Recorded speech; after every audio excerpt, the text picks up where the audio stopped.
Bonjour à tous, j'espère que vous allez bien. Alors aujourd'hui on se retrouve pour une petite revue express, ça fait un moment que je ne vous en avais pas proposé et je sais que c'est une palette qui est quand même très attendue, donc j'avais envie de lui dédier une vidéo. Ça va être une vidéo rapide, facile à visionner, vous allez avoir des swatchs, un maquillage, c'est celui que je porte aujourd'hui d'ailleurs, et vous allez ainsi pouvoir avoir toutes les infos, sachant qu'aujourd'hui je vais me concentrer sur le cas de la nouvelle palette Naked Honey d'Urban Decay. Sachant que sa sortie est prévue pour le 12 septembre, je vais absolument essayer de mettre en ligne cette vidéo avant le 12 septembre. On verra si ma mission aura été un succès ou non, mais je vais faire tout mon possible. Donc eh bien écoutez, sachant que cette vidéo se doit d'être rapide, je vais vous laisser avec la suite des séquences que je vous ai filmées. Et si vous n'êtes pas encore abonné à la chaîne et que vous n'avez envie de louper aucune des infos concernant les sorties de fin d'année, les calendriers de l'Avent, etc., eh bien je vous invite à le faire. C'est gratuit, il vous suffit de cliquer sur le bouton s'abonner ci-dessous et vous ne louperez rien de tout le contenu que je vais mettre en ligne ces prochaines semaines. Et d'ailleurs si ces revues un peu express vous plaisent, eh bien n'hésitez pas à la liker, comme ça je pourrai vous en proposer d'autres. Bon visionnage. Il y a quelques semaines, la marque Urban Decay avait annoncé qu'ils allaient arrêter la palette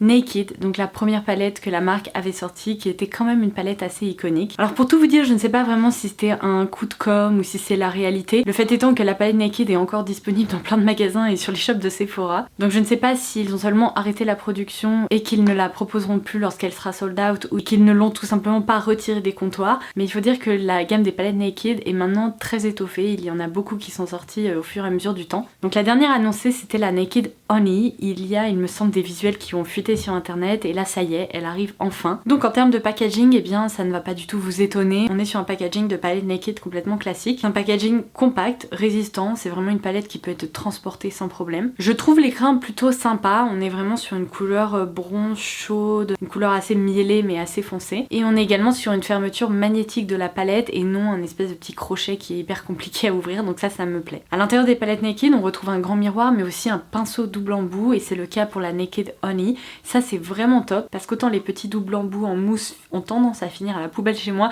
autant les pinceaux évidemment ils sont toujours utiles. Et là j'ai été très agréablement surprise, ce pinceau est extra. On a d'un côté un pinceau estompeur assez précis et de l'autre côté on a un petit pinceau précis qui permet de déposer de la couleur sur la paupière mobile en coin interne, en ras de cils inférieur.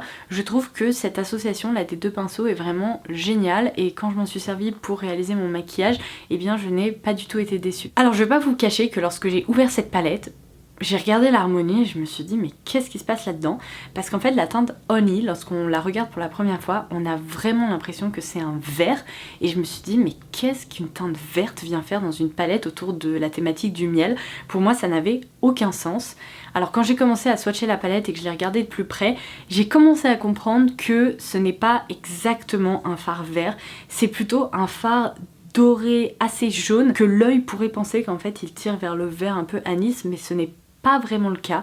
À la limite il peut y avoir un effet duochrome dedans mais c'est tout. C'est une palette un peu moins originale que ce que j'espérais puisque bon bah évidemment on reste dans la gamme des Naked, donc ce sont quand même à la base des palettes dont on peut se servir de façon quotidienne ou en tout cas plus ou moins quotidienne. Et lorsqu'on regarde cette palette, c'est vrai que l'harmonie a été assez bien pensée parce qu'il y a un très bon équilibre entre les fards mat et les fards lumineux métalliques qui apportent vraiment un aspect très intéressant au maquillage. Il y a à la fois des teintes claires, des teintes foncées et dans l'ensemble je constate que c'est une palette aux sous-tons plutôt chauds, mais pas des sous-tons chauds rouges ou orangés. Là on est sur des sous-tons chauds mais qui tirent vraiment vers le ocre, vers le camel. Donc c'est là où je la trouve un peu plus intéressante que d'autres palettes avec des sous-tons qui sont quand même un peu différents. Alors je vais vous proposer tout de suite des swatchs. Je commence par la teinte Flyby, puis Sweet, Swarm et Amber. Alors je vous l'annonce tout de suite, Amber c'est ma teinte préférée de la palette.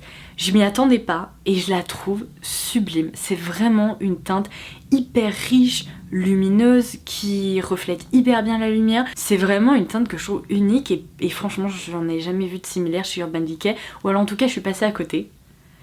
Vient ensuite la teinte Keeper, Golden, Honey et Queen. Alors si Keeper c'est vraiment une teinte qu'on peut mettre dans le creux, ou bien sûr on peut s'en servir sur la paupière mobile, mais c'est vraiment une teinte mate, je dois dire que les trois suivantes, que ce soit Golden, Honey ou Queen, sont hyper intéressantes. Alors Golden c'est une teinte vraiment hyper riche avec un effet presque foil qui encore une fois réfléchit très bien la lumière. Elle est moins originale que Amber parce qu'elle tire un peu vers le doré. Ensuite on a le fameux Honey qui semblait être un fard vert et qui finalement est juste un fard doré. Celui-ci joue un peu plus sur la transparence, on peut s'en servir par-dessus d'autres fards pour transformer un peu le maquillage, ou bien on peut le porter seul mais il n'est pas aussi opaque. Et la teinte Queen c'est vraiment un kaki, bronze, presque un peu ocre avec des micro paillettes dorées. Et je termine par les 4 teintes de la palette, Hive, Drip, HBIC et enfin la teinte Sting. La teinte HBIC, elle est vraiment originale puisque elle est hyper soyeuse, son rendu est vraiment joli, elle reflète super bien la lumière. Alors dans l'ensemble, que dire, est-ce que c'est une palette qui me plaît ou pas? Je dois dire que j'ai été agréablement surprise. Si au début je pensais être déçue et qu'elle allait pas vraiment me plaire, et ben en swatchant les fards, en commençant à m'en servir, je me suis dit finalement c'est une palette qui me plaît. Elle est originale, c'est pas tout à fait ce à quoi je m'attendais parce que quand on parle de miel, bon, on s'attend à des teintes beaucoup plus jaunes, mais là finalement le fait qu'elle tire vers des teintes un peu ocre, ça me plaît. Et les fards sont vraiment de bonne qualité, ils ne font pas trop de chutes. Certains fards un peu texturisés font un peu de chute mais rien de dramatique, ça se balaye facilement avec un pinceau poudre. Et alors oui, c'est pas une palette révolutionnaire mais elle a quand même quelque chose de différent.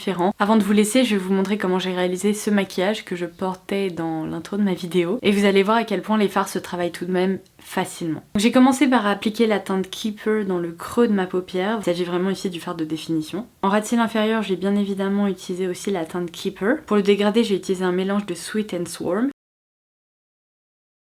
Puis en coin externe, j'ai opté pour la teinte Drip. Et je l'ai légèrement remontée dans le creux. Au doigt, j'ai prélevé la teinte Amber parce que finalement ces fards texturisés, pour éviter au maximum les chutes, je vous conseille de les utiliser au doigt, d'en prélever un peu, de l'appliquer, puis ensuite d'y retourner si vous voulez une intensité plus importante. Mais c'est comme ça que vous éviterez au maximum les chutes. Puis j'ai repris mon pinceau estompeur pour vraiment dégrader les bords. Et je me suis ensuite tournée vers ce fard, HBIC, en ras de cils inférieur.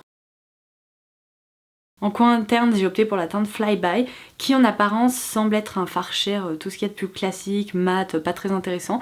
Mais finalement, il est plus sympa que ça parce qu'il apporte une petite touche lumière sans pour autant être satiné, métallique ou quoi que ce soit. Et en regardant le maquillage, je me suis dit c'est dommage, il me manque un petit truc, je pourrais ajouter quelque chose pour encore plus de dimension.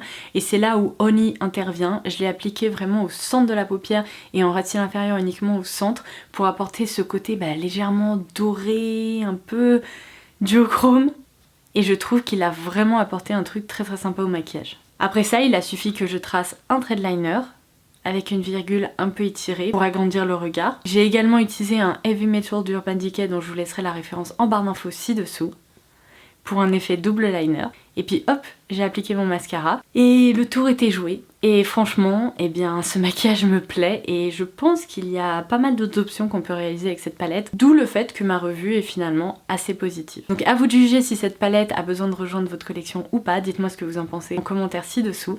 Et en attendant ma prochaine vidéo, je vous embrasse très fort et je vous dis à très vite. Bye bye!